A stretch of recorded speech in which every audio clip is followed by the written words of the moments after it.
ఎందుకు చెప్తా ఉన్నారు ప్రభాకర్ గారు అనేక సందర్భాల్లో గవర్నర్ గారు మూడ్ ఆఫ్ ద హౌస్ చూడాల్సిందే.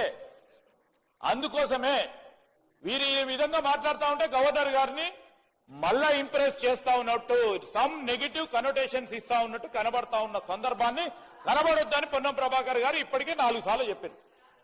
ఈరోజు వారికి సంబంధించి ఇప్పుడు ప్రభాకర్ గారు చెప్పింది మూడ్ ఆఫ్ ద హౌస్ చూసి గవర్నర్ గారు కూడా దీంట్లో మొత్తం యావత్ రాష్ట్ర ప్రజానికానికి సంబంధించి మొత్తం మంది శాసనసభ్యులు కోరుతా ఉన్న సందర్భం దృష్టి పెట్టుకొని తప్పకుండా పాస్ చేస్తారు అనే నమ్మకంతో పోతా ఉన్నప్పుడు గవర్నర్ గారు పాస్ చేయడు, చేతులు పట్టుకొని రాయమంటారా?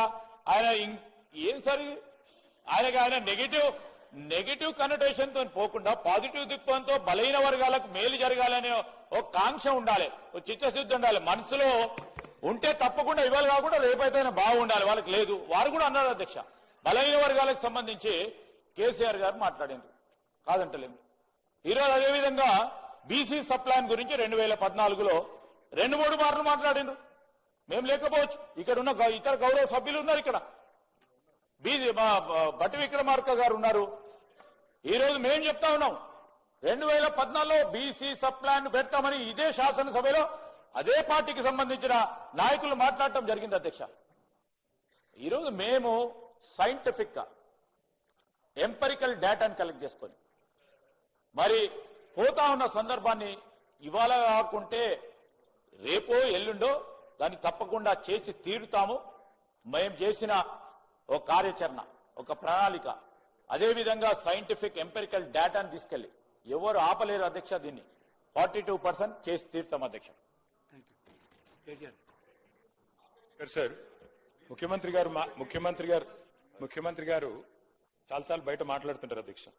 ఎంతసేపు ఛాయ్ తాగే లోపల అయిపోతాయి కొన్ని అన్ని నిర్ణయాలు అనుకుంటే అని చెప్తారు అధ్యక్ష. నిజానికి అధ్యక్ష ఇది ఎట్లాంటి సమస్య అంటే మనం ఇక్కడ ఇంకో 10 రోజులు చర్చ చేసినా ఇక్కడ తెగదు. ఎందుకంటే అందరం ఒకటే అభిప్రాయంతో ఉన్నాం. తేలాల్సింది ఎక్కడ అధ్యక్ష? రాహుల్ గాంధీ గారు, మోడీ గారు ఒక ఛాయ్ తాగి ఇద్దరు డిసైడ్ చేసుకుంటే అర్ధగంటలు ఒడిచిపోతే సార్ బిల్లు పాస్ అయిపోతుంది, రాజ్యాంగ సవరణ జరిగిపోతుంది తప్ప ఇంకోటేం లేదు సార్. కాబట్టి మీరు ఇంకా 10 రోజులు హౌస్ నడిపి 10 రోజులు చర్చ పెట్టినా హాఫ్ అన్ అవర్ అయిపోయింది. మీరు కూడా కొంచెం ఎక్కడ సార్ నన్ను అందరూ మంత్రులే ఇంటర్ప్రెట్ చేస్తుంటే ఎట్ చేయాలి సార్? అయిపోయింది 10 నిమిషాల్లో కంక్లూడ్ చేస్తాను సార్. అధ్యక్ష, మేము స్ట్రైట్ గా మా పార్టీ నుంచి అడుగుతుంది ఒకటే సార్. ఇప్పుడు మళ్ళొక్కసారి మీరు మార్చిలో బిల్లు పాస్ చేసిన దానికి దీనికి తేడా ఏంటి? నంబర్ 1, ఆ రోజు ప్రెసిడెంట్ గారి దగ్గర పంపారు. మరి ప్రెసిడెంట్ గారు ఇంకా సంతకం పెట్టకుండానే మళ్ళీ పంపడం వల్ల, మళ్ళీ చేయడం వల్ల ఎట్లా దీనికి రిలీఫ్ వస్తుంది? Number 1 question sir. తర్వాత చెప్పండి సార్, వాళ్ళు మళ్ళీ మంత్రులు ఊరికే ఇంటర్వ్యూని కాకుండా చూసుకోండి మీరు. తర్వాత రిప్లై వల్ల వారు చెప్పమనండి. కోర్టుల్లో ఎందుకంటే మనం చట్టాలు సరిగ్గా చేస్తే ఏ కోర్టు కూడా ఏం చేయలేదు. మన చట్టాల్లో లొసుగులు ఉంటేనే కోర్టు అయినా ఇంకోటైనా కాన్స్టిట్యూషన్ కి అనుగుణంగా లేకపోతేనే కోర్టు ఇంటర్వ్యూన్ అవుతుంది తప్ప కోర్టుకు పోవద్దు అనే మాట మాత్రం కరెక్ట్ కాదు. ఎందుకంటే ఎవరైనా సరే కోర్టుకు ఎప్పుడు పోతారు? ప్రభుత్వాలే చట్టాలకు తూట్లు పొడిస్తే, ప్రభుత్వాలే చట్టాలకు మరి లోబడి పనిచేయకపోతే కోర్టుకు పోతారు, జ్యుడిషియల్ రివ్యూ ఉంటది. పోవద్దు అనే మాట తప్పు. డెఫినెట్ గా ప్రజలు ఎవరము కోర్టుకు పోవద్దని అనడం లేదు.